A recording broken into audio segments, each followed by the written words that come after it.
السلام عليكم ورحمة الله. حبايب قلبي عاملين إيه؟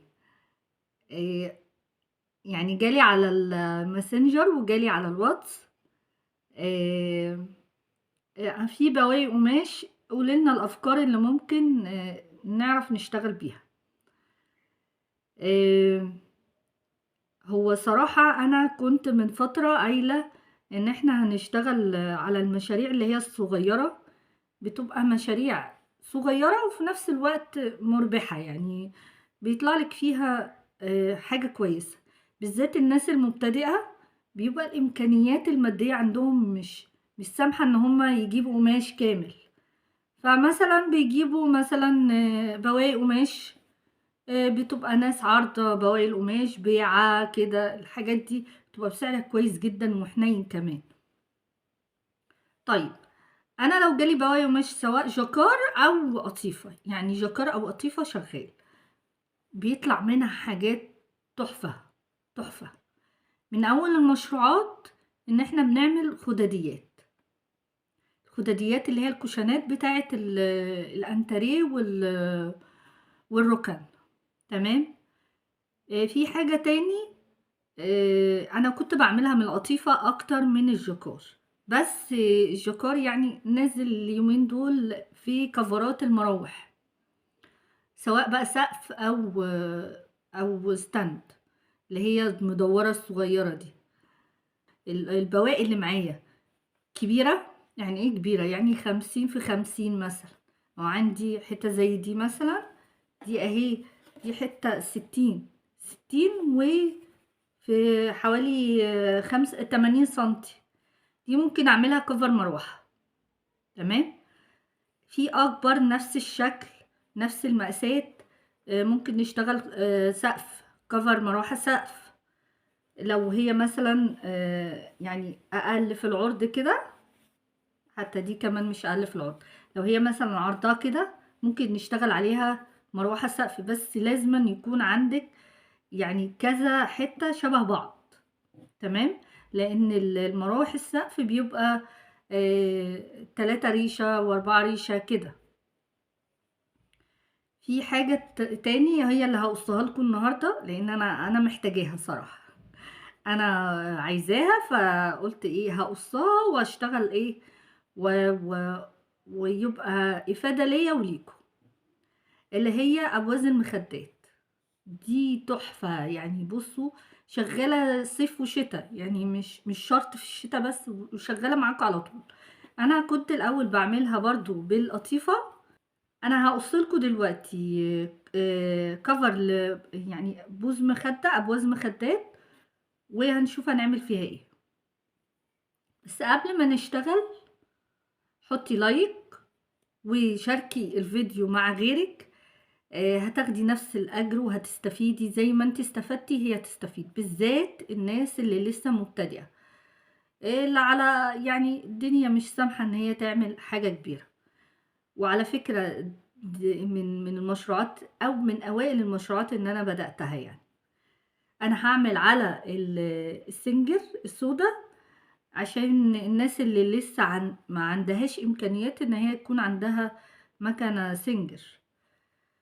يالّا بينا نقص مع بعض، أنا هاقص أبواز مخدات. أنا بُصّوا يعني أنا اخترت دي لإن أنا هاخدها ليّا، فأنا اخترتها عشان هاخدها ليّا.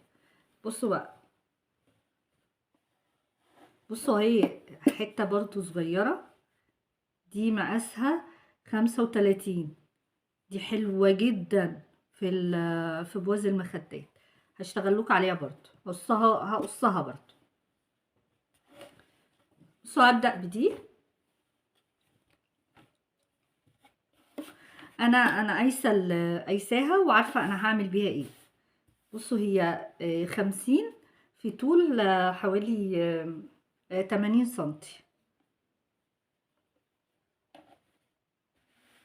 بُصّوا كده أنا طبّقتها أهي، كده اتطبّقت، هاطبّقها كده كمان ماشي، هيبقى معايا بوز مخدة أهو، كده بوز مخدة حلو أوي، هتخيّطي من هنا وتخيّطي من هنا وخلاص، تمام، هنساوي بس المقاس وخلاص على كده.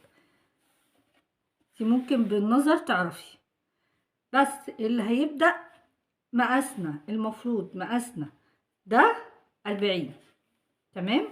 والارتفاع يعني هيكون عندك 40 في 70، أو 40 في يعني قطعتين، 40 في 35. خلاص كده تمام. أنا هقص دي، انتي بقى وشطارتك ودماغك تشتغل تطلعي أحلى حاجة.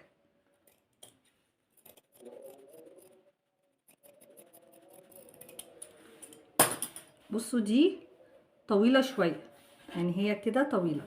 أنا المفروض ده 40، فأنا هقلل منها ل40. طبعا أنا عارفة المقاسات، إنما انتي هتمسكي مزورة وتقيسي.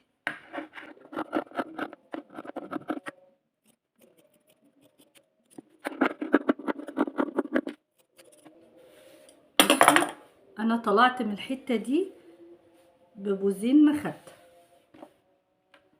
طيب الناس اللي بتسألني أنا أحسبهم كام؟ بص أقولك على حاجة، يعني انتي اشتغلي تمام وشوفي شغلك ده طلع ايه. يعني انتي مثلا يعني عندك مثلا بواقي قماش جبتيهم مثلا ب10 جنيه، طلعتي منهم 20 حتة.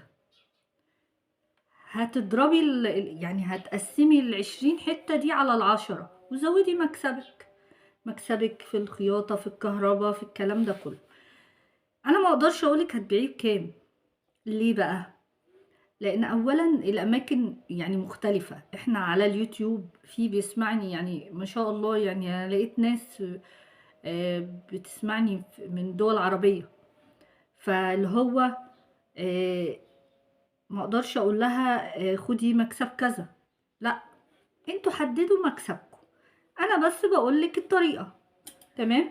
انا هخيطها على المكنة السودا، مش هقدر اقرب بتاع، بس هخيطها لكم. بس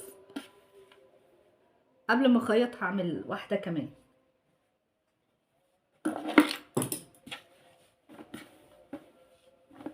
بص دي ما دي طويلة ازاي.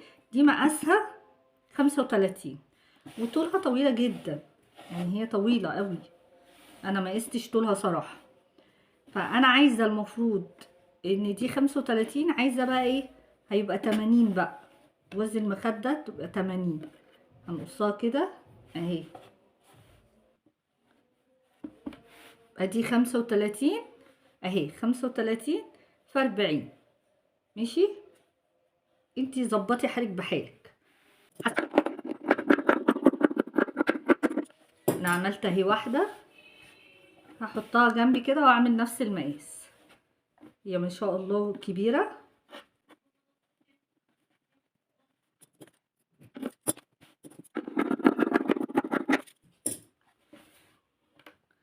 طبعا هنا بنحط استك. كمية الاستك قد ايه؟ هتاخدي استك طوله 35 سنتي او 40. خليها 40 علشان يمسك على يمسك على المخدة. هشتغل واجيبها لكم تاني.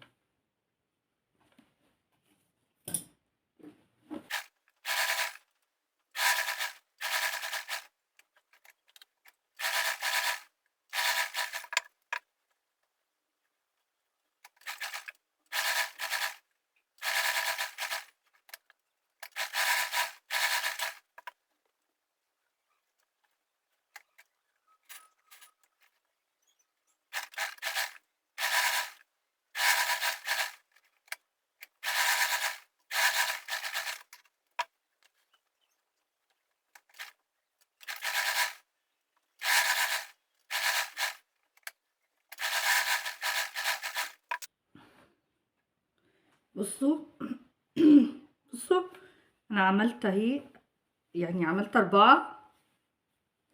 المفروض ان انتي بتبيعي الاتنين مع بعض. تمام. بصوا اهو، خلي بالكوا الزاوية دي خدوها بدوران علشان تظبط معاكم في المقاس اهو.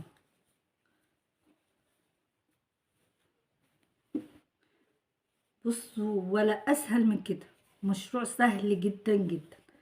انا حتى لبستها كده اهي، من غير حتى يعني لبستها من غير استك ولا حاجه، شغاله. بس انا هحط لها استك طبعا، انا هحطها لكم كده عشان اوريها لكم. بصوا الجمال، تحفه. اهي في المخده اهي، اهي جميله، تحفه، مفيش اجمل من كده. ممكن تعملي بالقطيفه، بالجكار، باي نوع قماش، حتى لو بالقماش المصريه او القماش التركي، او ايا كان القماش، ايا كان القصايص عندك. حاجه جميله ومشروع حلو، ومكسبه ان شاء الله مضمون. طبعا احنا هنحط في دي استك، ماشي. الاستك هيبقى 40 سنتي. تاخدي 40 سنتي توصليهم، تخيطيها وتخيطيها في دي 40 سنتي. تمام. يا رب يا رب دايما الفيديوهات اللي انا بعملها لكم مفيدة ليكم، ويا رب ما تنسونيش لايك وشير وسبسكرايب، وفعلوا الجرس عشان يجيلكم كل جديد. والسلام عليكم ورحمة الله وبركاته.